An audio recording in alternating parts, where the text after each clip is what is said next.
Welcome to the podcast. Sten Morgan here with you. Today I want to talk about, is there a best way to manage money for your clients?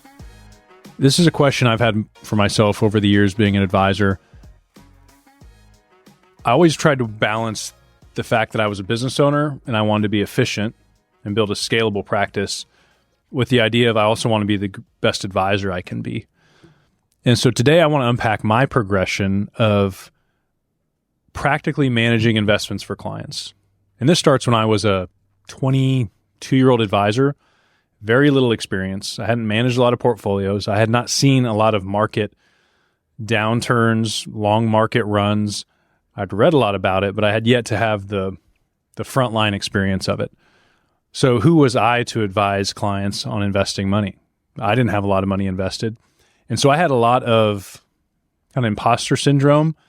My heart was to do the best I could. I wanted to convey to clients that I was confident. I wanted to manage their money. One that helped me grow my business, but I felt like they were in good hands because I cared a lot. So as I walked through my progression and all the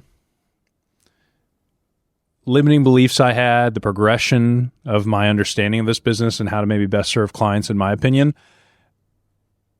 I'm not here to tell you there's a right way to do it. And there's a chance as I talk about my progression and what I believe today that it could trigger something in you. Maybe it's, I never thought about it that way and I'm open to it. Or maybe there's some defensiveness in you when I call into question a past approach that I've taken. So take hold of all those feelings. Try not to overreact or overrespond or get defensive.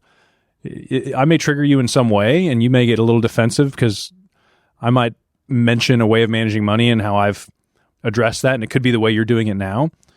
And it could be great. It could be great for you and it could be great for your clients. So today's purpose is not to question what you're doing, but for all of us to be open-minded of how can it progress? How can we become better as advisors, but also be great business owners, because we need to do both. So let's dive in. I started in the business, in an insurance broker-dealer. So we didn't really think about managing money a lot. Most of my goals were insurance-based. How many policies could I sell? And if I sold a certain number of policies, I might get an award at the end of the year. Certain pension or benefits were tied to selling, certain products versus others. It was kind of the traditional financial services experience that a lot of us stepped into. So my primary focus at that stage of my career was to learn to sell better. I'm thankful that I also wanted to be a student of the game. So I was reading a lot. I was trying to sell insurance to the people that needed it, which was hard when you were 22 years old. Most of your friends didn't have money. Your family wanted to help you out, but they weren't also going to sign up for a 30-year term policy they didn't need just to do it. So it was a typical experience for a lot of advisors when we entered the business. I was really curious about investing money. I wanted to help people manage their money better. And I knew that from a business standpoint, that was a great recurring income stream.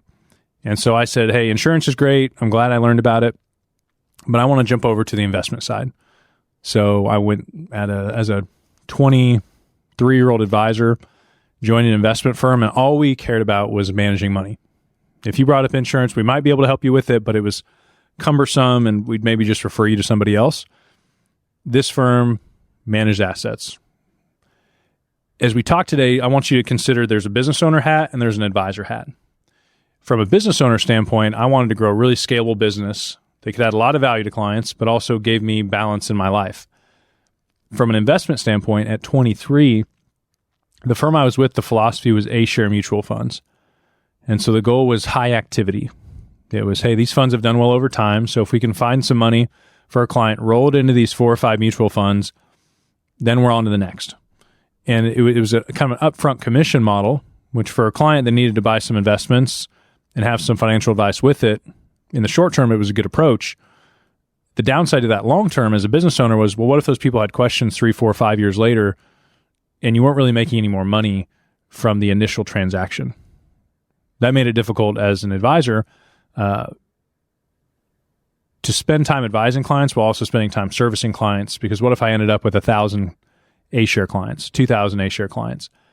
And so when I was at that firm observing this business model, these advisors were making good money up front, but they started trying to shift to where, hey, if A-shares, maybe it should be managed money, and they were trying to flip their book to manage money. And it became much more of a business conversation as opposed to like, is this truly great for the client? If I was a client, I would have wondered, well, why was it A shares a year ago and now you're telling me I should do this? And I know our industry from a compliance perspective is addressing that. Is it truly in the client's best interest? But my first introduction to managing money was we just buy mutual funds from a particular company and we move on.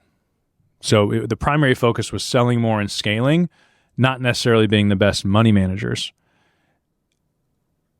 I knew I didn't want to become a CFA and work at a hedge fund or manage institutional money.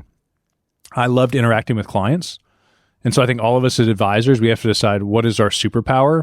Do I want to be behind a screen trading stocks, trying to beat the market? Or do I want to be with clients, building a plan, keeping them accountable, and then helping them evaluate various ways to manage their money? That's the camp I more fell into. What was difficult at that firm when they moved into managed money was they outsourced it almost completely, to the extent that if a client called and said, I need $50,000 out of my account, they would go in there and just sell equally across all the funds to free up that money. At that point for me, this is the first time I probably had the biggest crisis as an advisor looking at the model, is that I would meet a client. We would get paid somewhere around 1% or more, a little bit more to manage the money, but we'd turn around and completely outsource the money management. And the only control we had was what model they went into. As an advisor, thinking of myself as a potential client, that wouldn't feel good. I'm paying an advisor almost 1% to just be a middle person, kind of touching the transaction, but not truly adding significant value. And as an advisor, I didn't have much control over what was in the portfolio. It was almost strictly pick their asset allocation and then go get more clients, which from a sales perspective is efficient. But within me, it raised a red flag of like, am I truly giving the client what they think they're getting? And am I being paid a fair amount for the value I'm adding?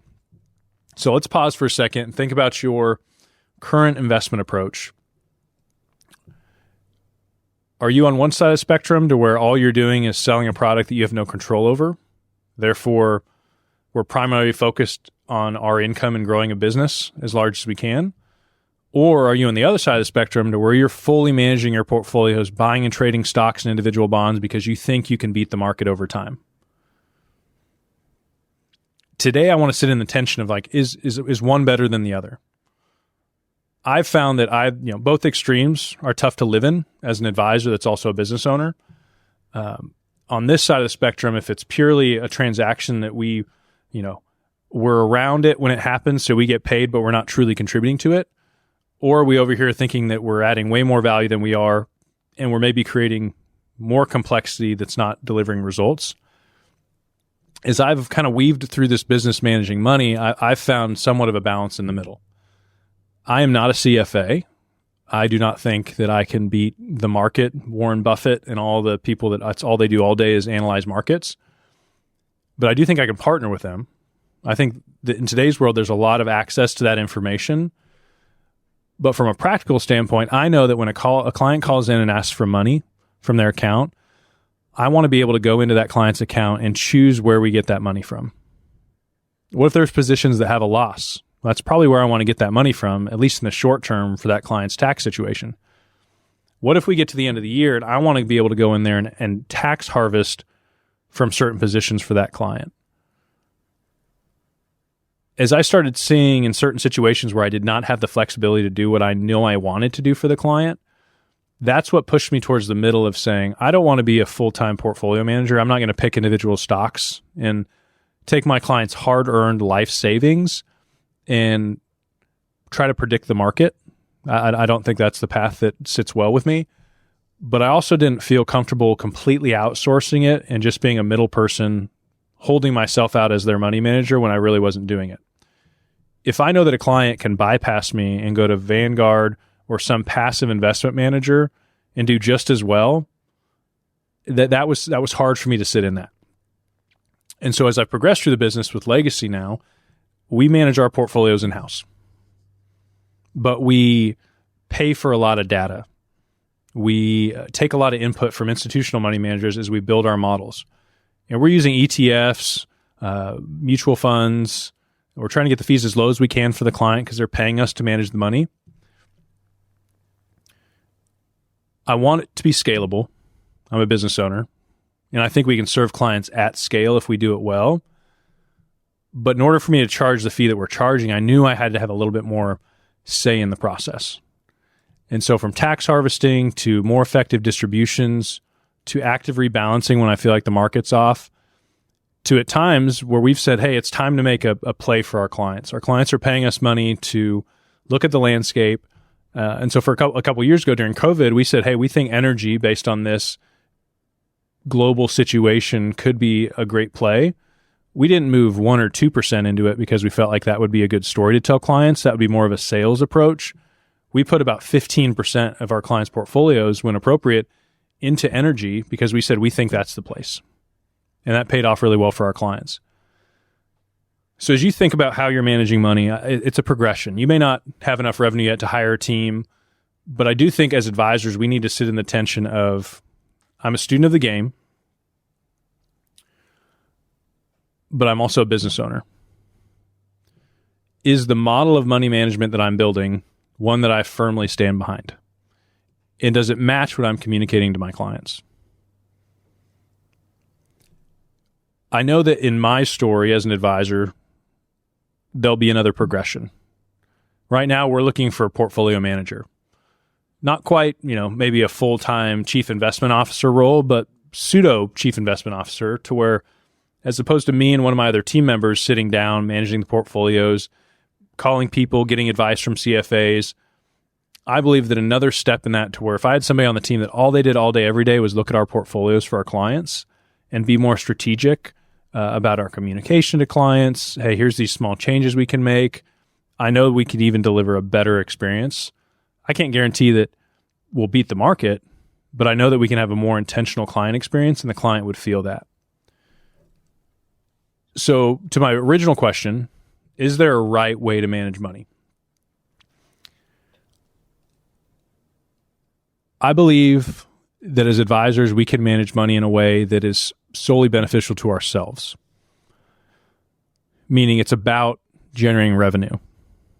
And in this space, there's always the dilemmas. There's people that bash annuity business, whole life insurance. There's advisors that say mutual funds are terrible. They strongly believe the only way you should manage money is individual stocks and bonds. Well, what I know is there's a lot of clients out there that need something better than what they have now. And if all somebody has currently is a 401k mutual fund account that they never look at the statement, they don't understand the asset allocation, it's still invested the same way it was when they were 40, but now they're 60 and about to retire, a great advisor can step in and add a lot of value to that situation. And they don't have to be a portfolio manager to do it. But I also believe that all of us should have the intention of becoming better at our jobs. And for me as a business owner, I realize that my superpower can't be everything. So as my business allows, I say, what expertise can I bring in? Is that a financial planning head that comes in with new planning ideas for our clients? Is it strategic partners like CPAs and attorneys that don't have to be employees, but they can give us new ideas for our clients? Is it a part-time chief investment officer that can speak into it? Now we're looking at a full-time person to come in, and what they do is just control our portfolios, report back to the team, and they breathe it and sleep it every day for us. That'll be a level up from where we are. So clients need you for what you have today, but know there are probably better approaches than what you have today. Doesn't mean what you're doing today is wrong, but as business owners, can we always hold loosely and understand that what got us to where we are probably isn't going to get us where we want to go? And in a ever-evolving landscape of managing money where fee compression's happening, how well positioned are you moving forward? I often challenge myself with this thought: how comfortable would I be if my client sat with multiple other advisors and I was sitting in the room and they showed their financial plan and their portfolios? Would there be any part of me that would feel exposed or caught or embarrassed of something we're doing? we need to push ourselves to be better. We need to get around other advisors. And a lot of that, we spend a lot of time in our coaching community, the Elite Advisor Network, challenging advisors' business models. That how do we hold both of these things? That I'm an advisor that should be an expert in my field. I shouldn't spend my time just getting better at selling products that I'm told to. I firmly believe that. But we're also business owners, and we need to not try to wear all the hats. The lead advisor should not be processing paperwork, managing portfolios. And so maybe at the stage of your business, you said, Sten, I need to outsource a lot of that stuff so I can live in my superpower. I think that's great. But in our community with the advisors we coach, the next question I would have is, okay, what are you doing next though? Because I accept and appreciate the business you've grown, but I know you're capable of more. So what expertise are you going to bring in? How are you going to level up this client experience? Because we are all susceptible to our client meeting another advisor, and how comfortable are we to stand behind our work? If tomorrow one of my clients said, hey, Sten, I found a full service firm that has 6 CFAs on staff. They have a 20-year track record of beating the market by 10%. They give me a free financial plan, and they gave me all these new ideas. There's part of me that would get defensive. I would say, yeah, but look what we've done together, all this stuff. But as a consumer, I'd also have to say, that's a pretty compelling story. Like, there's a chance that that firm is delivering more value for the same or less price, and I would have to deal with that. I would feel defensive, upset, but I'm thankful that I've grown in ways as business owners to say, man, but that also is challenging to me to get better. So my challenge to you today is to question the value you're bringing to clients. If it's on the insurance side, the financial planning side, or the investment management side, are you content with where you are? Are you willing to be blind to new ideas because the fear of change or growth? Only you know the answer to that. I have come to a place to where I know, based on seeing a lot of other clients come from other places, that we are delivering a great product to our clients. And on the investment front, our product and our results are better than most. So that feels good. But I also know there's ways I can level that up. And so as opposed to ignoring that, I'm going to sit in the tension that, Sten, I want to get better. Our team needs to get better. But today I'm really confident in what we deliver to clients. And so where do you stand on that? Are you a solo advisor, but you're hungry and tenacious to get better and add more value? Are you a team that has gotten comfortable, that at this point your main focus is to just not lose clients and to maintain your current income? I've run into a lot of advisors like that. They've kind of lost the drive. What they're doing is working. They have really high client retention because their clients like them and don't know where else to go. I think there should be some tension in that seat too. Maybe you find a younger advisor to come in and re-energize your practice. Maybe all you do right now is manage money, but you should add financial planning. We have some great practices with senior level advisors that brought on some younger advisors and sent them to our events to bring back the framework on how do we give ideas and time to people without having to sell them something. So evaluate your practice going into a new year. You can't level up in every area, but what is one or two areas where you can say, I can by this time next year deliver a much better product to our clients, because our time ideas are our products. Managing money, insurance, those are important and we need to be great at those. How are you leveling all those up? What are you going to focus on to become a better advisor while not abandoning the fact that you need to run a great business? So I hope I made you uncomfortable today. I know just talking about it and reflecting, it brings back feelings for me as I progressed and grew in this business. And I know where I am today, 2 years from now, my perspective is going to grow and change. And my clients will benefit from that willingness to grow. My team members will. And so I hope you're going to get uncomfortable this year. If you're looking for a way to get uncomfortable, come to our live event in April. Be live with me for a day and a half. We'll challenge your practice. We'll evaluate what you're doing from a financial planning perspective, because we always need to get better. And I will say this over and over, the best investment in your business is yourself.